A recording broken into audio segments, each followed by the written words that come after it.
You are about to see a clip from a documentary I made in 1969 on a junket where rich guys go to Las Vegas and gamble. It was in the very early days of handheld documentaries. My partner and I, two of us young guys, attached to a guy named Murray King, and off we went to Las Vegas to see Murray King. The scene is in his hotel room, and he's just talking with us. He's an amazing guy, and he just says amazing stuff. It's way before the days of reality TV, I know. In fact, it provoked reality TV, and it won the Critics' Prize at the Cannes Film Festival in 1969. I hope you enjoy it. The cab was $1.10. I gave him $1.75. Is that what you gave him? Yeah. That's fair. Fair? You're not a mathematician. $1.10, I gave him a 65 cents tip. You know how much percent that is? 60%. For 3 people. Come on now, I know. Listen, the one thing I know about tipping. What about the lady in there? What about Mela there, or whatever her name is? Who? Lila or Mela. I was gonna give her $5. And what did I remember over? He gave her 10. He spoiled her. Why did he give her 10? That was too much. He thought 5 was not enough. You wanna know something? He's wrong. You spoiled it. You spoiled it that way. You think Mila should have got $10? I think she expected at least 20. Look. For rubbing all those backs. Oh, come on. The waiter got $36, and he worked like a dog. Everything is relative. The waiter works like a dog. He gets $36. He splits it with the captain. He splits it with the. He gets $36 on our meal. That's what he gave? I gave him almost 20%, which but is $36. It has to be split 9 ways. 9 times 4 is 36. Right. And he gets $36. So if he gets 36, how can he get $10 to a girl who's massaged 4 backs?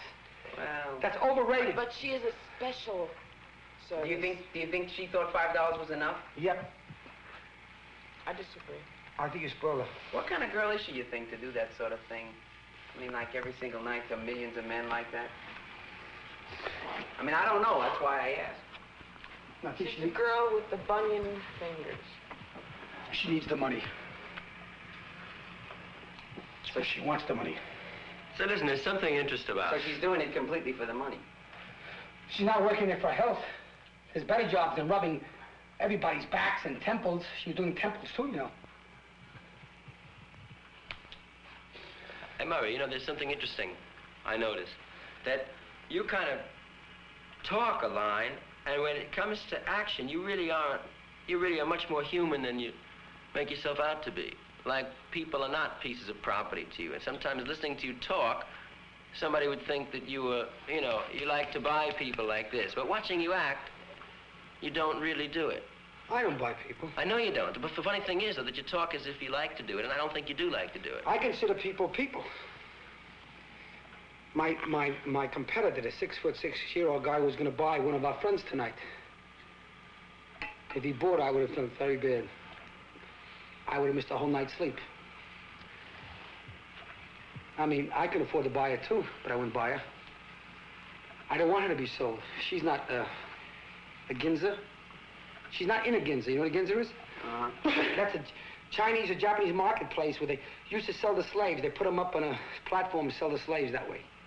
So this gorgeous girl tonight is not to be sold. She's our friend. This is our buddy. That's why I wanted her to sleep in the room and, like a little baby, go to sleep, nobody bother her. So I'm glad that she stuck to her guns. So how come you sometimes sound like a, you know, like a white slaver? Well, guys don't like to feel like they're too soft. A year and a half ago, I went to St. John. And you know what? 10 o'clock, everybody goes to bed. At 10 o'clock every night, I went to bed, and I got up the next morning about 8. I slept about 10 hours every day. And I went sailing, and I went sailing, and I took a motorboat to different little islands. I explored the caves of Morgan and Blackbeard. It was great. I felt like a little pirate. You are a little pirate. Did you go all by yourself? Huh? Did you go all by yourself? No, I took abroad. Do you ever travel with your wife? Sometimes. Did you ever... Why, you want to get involved in my personal life now? Must my personal life be brought into this situation? Did I ask you about your personal life? Did you ever go to a shrink, Murray? No. If I went to shrink when he got through with me, I'd be a flop in business. I'd find out that I don't want to be in the insurance business. I'd find out the truth. I like to be one of three things: a math teacher, a movie producer, or an actor. And I would flunk in all, and I wouldn't make a living in any one of them. Do you understand that? I wouldn't make a living teaching, I wouldn't make a living acting, and I probably wouldn't make a living producing. So I'm in a business that maybe I don't like, but I make a lot of money at it. Isn't that ridiculous? You liked teaching, didn't you? I liked anything that didn't make money. You want to know something? I'll let you in a secret. I know you're taping it. I feel like telling you the truth. It's like a psychiatrist. I don't even like to work. For a guy who don't like to work, I work so damn hard it isn't funny. I worked today. I was supposed to go for the airport. The airport, I went out to plane to pick out 6 medicals in a big case I wrote to turn it into the insurance company. Well, I didn't turn it in. I gave it to my girl to mail it off with, with postage. But for a guy who don't like to work, I sure break my rear end, don't I? You work your ass off. You work harder than anybody else I know. And I don't even like working. Will you believe it? In other words, it's a funny thing. When I make up my mind to do something, I do it. I got such persistence. You know, once I was a kid, and there was a playground with a little pool, and a guy bet me a nickel I couldn't run around 80 times. I said, I can. I ran that pool around. It was a tremendous pool, 80 times. And then when he gave me the nickel for doing it, I said, forget it. I ended up getting diarrhea from there, not much.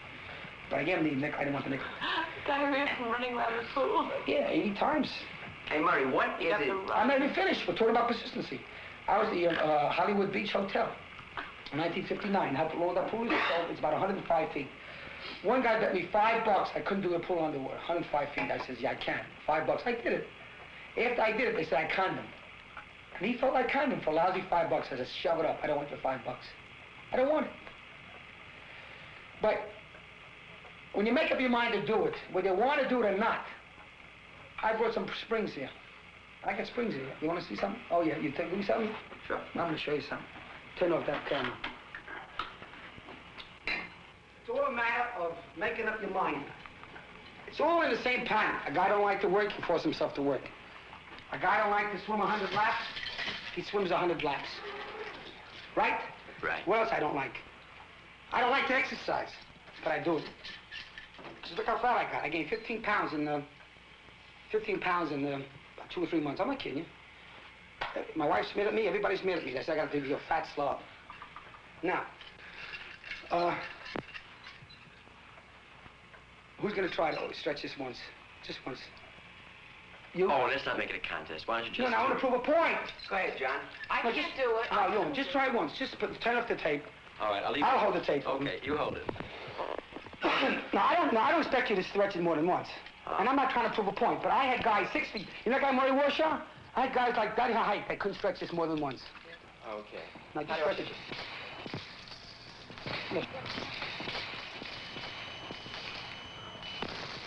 5, 6, 7, 8, 9, 10, 11, 12, 13, 14,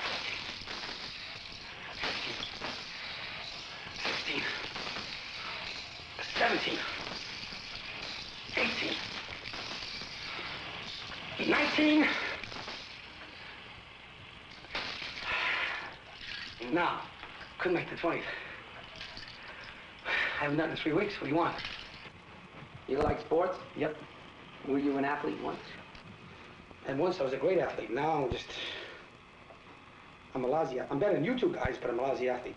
Are you one of these guys who likes to be young? I mean, who'd like to be younger than you are? Right. I like to be young forever. I like to find the fountain of youth. Do you see anything in old age at all? I mean, do you see anything good about getting old? No. Yeah, one thing. A good-looking girl won't excite me at that time. Did you have a comfortable childhood, you know, financially? Well, I didn't make any, I was, not really, I suppose. I came from what you call lower bourgeois. My reason for going in the insurance business, it was only ephemeral. By ephemeral, I mean short-lived, and I expected to leave it shortly, and I did so well. I got into the rut, and I've been in it. This is 17 years already. I got into the rut of making money and being in a materialistic world. And you see, I enjoyed being in a suite here.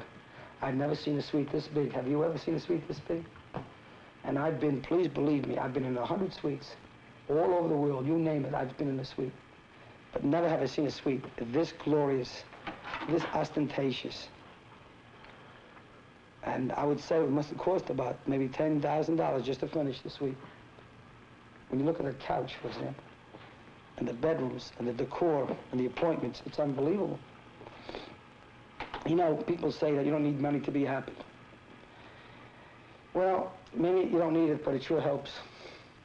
I don't know if you agree with me on that. I haven't lived this long. Laura, Yes. you don't need money to be happy, but it sure helps. They say the meek inherit the earth. That is just a fable so the meek could stay in line. That's my opinion. The meek inherit the earth is just a way to keep the meek in line. The meek do not inherit the earth. The bold, the aggressive, the man of vision who wants to get somewhere, he inherits the earth, not the meek. The meek is satisfied with his meat and his morsel of bread. And that's what he's satisfied with. If you enjoyed this clip and you want to see more, please subscribe and take a look at some of the other videos I'm presenting. Clips from the 1950s through the 1990s and some contemporary clips with me. I think you'll find it meaningful, maybe enjoyable, provocative. Not only my video clips, but the comments that I'm getting, which are quite extraordinary. So take a look and subscribe. Thank you.